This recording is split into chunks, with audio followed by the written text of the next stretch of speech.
Good afternoon, I'm Sandrea, and this is the Jamaica and Caribbean Weekly News Summary for the week ending June 24th, 2022. The Jamaica Weekly News Summary is brought to you by Jamaicans.com. This week's top news stories: Wholeness and Administration mistakenly tables wrong regulations.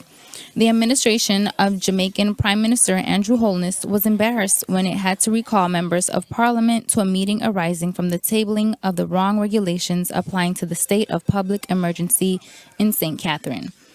The Emergency Powers Parish of St. Catherine No. 3 Regulations 2022 seeks to revoke the Emergency Powers Parish of St. Catherine No. 2 Regulations 2022.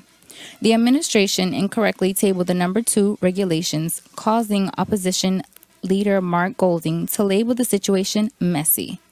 The incorrectly tabled No. 2 regulations did not include the alterations the government intended to make. Golding said he did not know what happened in this situation, but called it an example of bungling on the part of the government in how it handles legislation. In other top stories, potential institutional crisis at Commonwealth Heads of Government meeting.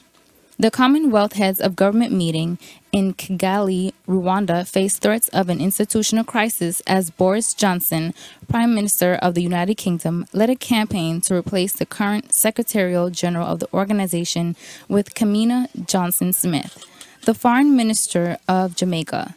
Baroness Patricia Scotland, Labour member of the House of Lords and a former Attorney General of the UK, is the incumbent whose tenure was extended during the COVID-19 pandemic and who is seeking a 2-year term. Johnson's representatives say that Johnson-Smith has shown greater willingness to use the Commonwealth, chiefly composed of former British colonies, to promote his global Britain agenda, while some Jamaicans question the significance of the Commonwealth and spending an estimated millions of dollars to support the campaign of Johnson-Smith to lead the body.